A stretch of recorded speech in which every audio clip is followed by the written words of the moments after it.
And it's protecting the smaller players. It's protecting your halfbacks and your fullbacks who are smaller and not going to be able to defend that. You know, if he lays one on someone, it could have some quite serious consequences. And he knows that he's not going to get fucking ruled out of a semi-final for that, so that's why he does it. I think. I know it's like you can't say he's processing all those thoughts, but I think there's an element of he is. He knows what game he's in. He knows what he can get away with or not, I think. He knows in the bigger games he can probably get away with it a bit more. Yeah, and likewise, he knows that the if he does something so fast, the refs aren't necessarily. If he does something this week, it's okay. This is where he can cash in because he's a couple of weeks sat down in the early weeks of the qualifiers. Well, that's fine, isn't it? Yeah. Well. Anyway. We were supposed to be clipping through this, so Paul Chamberlain said, hopefully the Wire fans took a good supply of poppers. Double Academy Award nomination for Jack Hughes for his portrayals of Stephen Hawking and Lazarus after the first half Roby near try. Roberts during the last 10 minutes was shocking. Marquee my arse. He takes a drop goal like a one-legged 80-year-old with polio. Hats off to Mr. Chamberlain. There is a worrying situation in Warrington that Leeds have shown this year as well, of a total inability to set up and execute a drop goal. You'd think though that setting up a drop goal was it's a play that I remember practicing ridiculous amounts of times in training, more than we ever used it in a game. I remember the amount of times running through the drop goal setup, and bearing in mind at amateur level you probably score about one drop goal a season. You attempt one drop goal a season because you're never often in that close contention. But I could remember exactly what my job was on a drop goal play because we did it 100 times. Well, they may well practice it, but they're not practicing it to a sufficient position to make it worthwhile in game time, obviously. I enjoyed this game. I found it a fun one to watch. As a neutral, I definitely enjoyed this game. The fact that Warrington did so well to start with, but it didn't quite capitalise and put it to bed in there early on, and then Saints to come back and keep going, and then the finish and the absolute stones on Richardson. It was definitely a great game. That's the problem with me with this Warrington side.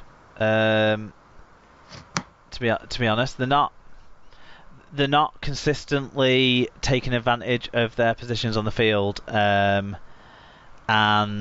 so that meant they were only one score up when Saints were kind of making a few mistakes that gave them opportunities. They weren't really clicking yet in attack in that game. Even though they were clearing the lines, they then weren't quite turning that around into an attacking position. Warrington did really well. They shut down everything in defence, and they couldn't capitalise enough when they were in attack. I know there was a period in, I think, the back end of the first half where they went about 3 sets in a row without ending it properly, and that was a real concern, and it bit them again in the back end of the second half, obviously without being able to set up a drop goal. But those sets that were ending badly, they're all the ones going down Roberts' side, weren't they? Two of the 3 did. I think one of them I remember ending up on the other side, but yeah, 2 of the 3 definitely did go down Roberts' side. So there is a question over like him being that tier of player, marking my arse, like Paul says. Johnny Lomax, I mean, he had a great part to play in the Ben Barber try, which was classic, what you've been seeing from Saints this year. You kind of almost forgot the whole first half had happened, where they weren't playing like they'd been playing when that happened. Yeah. And then also his try was a marvellous piece of interplay between him and Zebtea. So hats off to St Helens there. I really enjoyed those tries as much as I could, but I enjoyed watching the plays being executed. Do you not just close your eyes and imagine that the red and white is slightly more red and a little less white, and then just make yourself happy with that? No, I don't. I enjoy good rugby league, Tim. So as long as they're still going to beat them at Old Trafford, so it's okay. It's all right. Is there a 19s game beforehand then? Well, there's a potential that the women could be in the grand final against each other. You never know. That would be earlier in the day over the other side of town. But anyway, the penalty, right. I think Warrington were unlucky that Warrington potentially could have been awarded a penalty on their final set of the game, but they were in 2 They were too close to the post for the referee to give it. I don't think he thought Danny Richardson was going to go for goal from 55 metres out.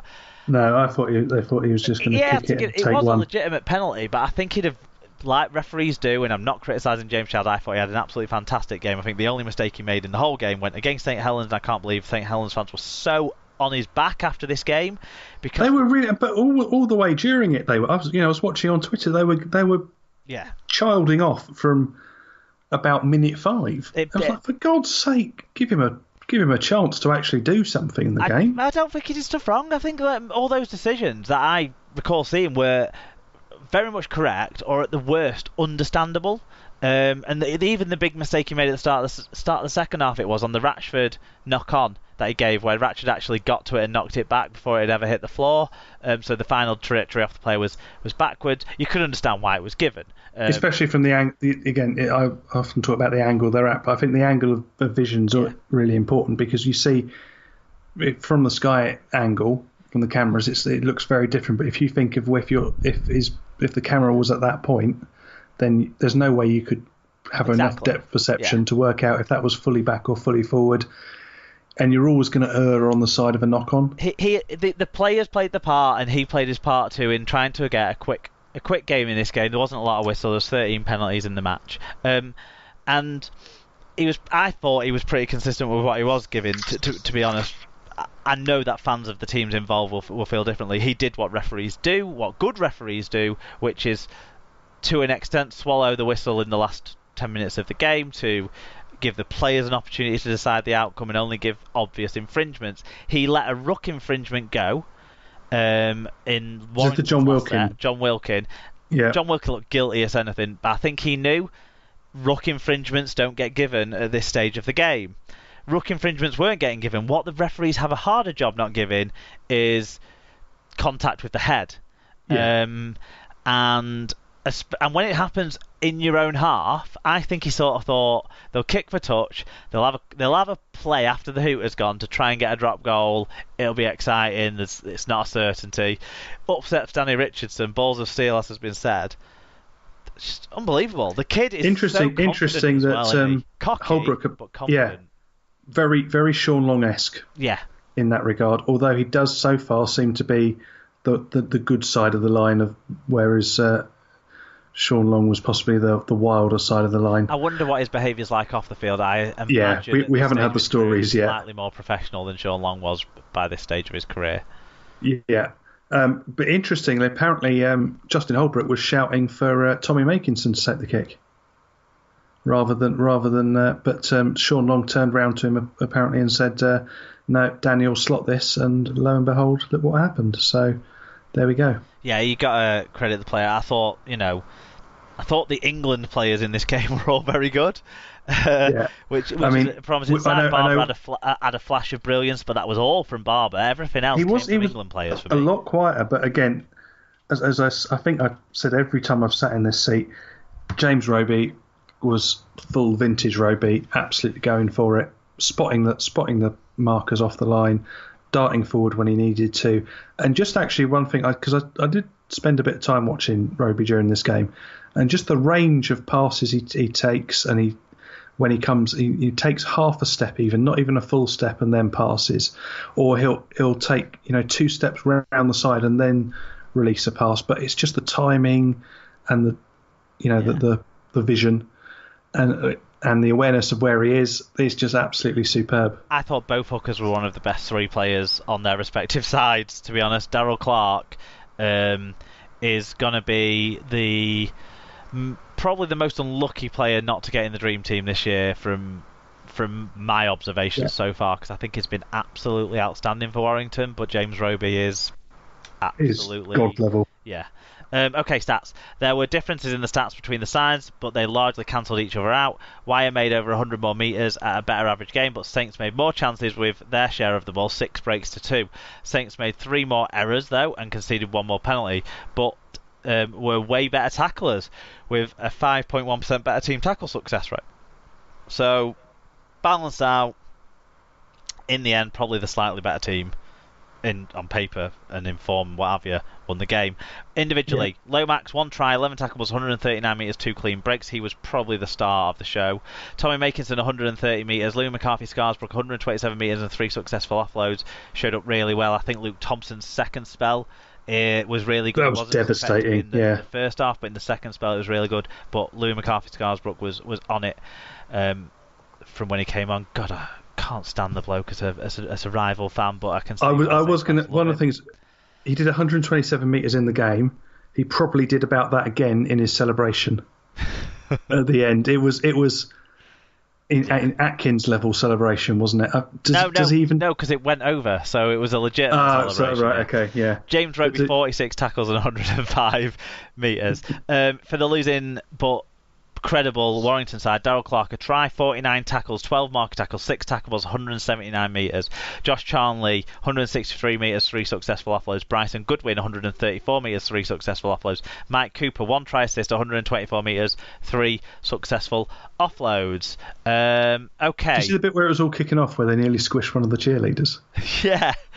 That was hilarious. I mean, those two or three Saints fans that got a bit close to it. Ben Murdoch-Masila was definitely up for lamping one of them. Yeah. Well, I don't think one of them. I think he would have had one in each hand. Well, one of them. He could have just breathed heavily towards, and he might have laid him out.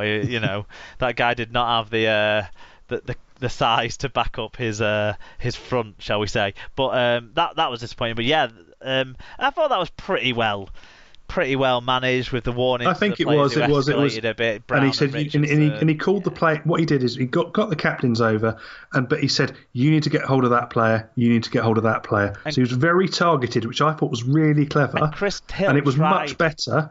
It was much better than calling over the actual individual player, because it kind of embarrassed the captain into really giving them a proper spray, which the referee probably couldn't do. And Chris Hill tried to do what Chris Hill's been doing a lot this year to referees, which is interrupting and belittling them, like trying to break their point. And James Child was not for having that at all. He didn't do it in a disrespectful way to the Warrington captain, but he certainly made sure the Warrington captain understood who was in charge on that field. And much respect for James Child for that, because James Child is the kind of referee that players have taken advantage of in the past because of his stature and demeanour, and I think more power to James Child. Okay, Friday night game. Yeah, we're ready to have some fun on this one. There's not many views coming in, but there's a lot of fun to be had in the scoreline. Salford 38, Leeds Rhinos 22. It was 26-12 to Salford, who led throughout pretty much, apart from going behind right at the very start, and then dominated. 2,387, unfortunately, were only able to muster that many to watch this hilarious victory for the Salford Red Devils. Tom Grant was the referee. We had 2 fan views in, both from disheartened Rhinos fans as they head into the qualifiers, head into the semi-final first on a defeat. Yep, so the fan of Safari Parks, Dr. Bob Phillips, said, worst performance ever, and the fragile Ablett was hurt. And Rich Wilkinson said, fair play to Salford, no disrespect, but in general, a fucking shambles. Yeah, do you know what? Jackson Hastings has made a difference, hasn't he? He only played about 25 minutes or so before going off to maintain his fitness. Probably he hasn't played for a while. He's not long been off the plane as well, and stuff like that. But he scored a try, set up a try. There seemed to be a good link-up already developed between him and Robert Louis, and him and Niall Evans, who was a great sight to be back in the Salford side. And with that trio, And Louis and Sal had linked up a couple of times quite well, didn't they? In attack, they were looking dangerous down one side, and then opening up a lot of space in doing so. Because I think Louis was drifting quite a bit, certainly towards the end of the game. He was exploiting his space. Yeah.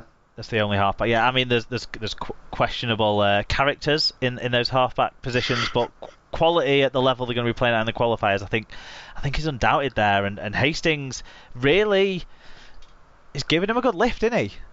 Yeah, on the field and off. He's that sort of character, isn't he? He's very, we spoke about Sean Long, and he's that similar sort of character that will fall out of people, but can put a pass, can put someone in a hole. Some beautiful tries scored by Salford in this one. I would say Ed Chamberlain's try and Niall Evans, both Niall Evans tries really, but But great play in those. And it was. Do you know what the best thing for Salford? It was in this game, but the best thing for Salford all season has been the one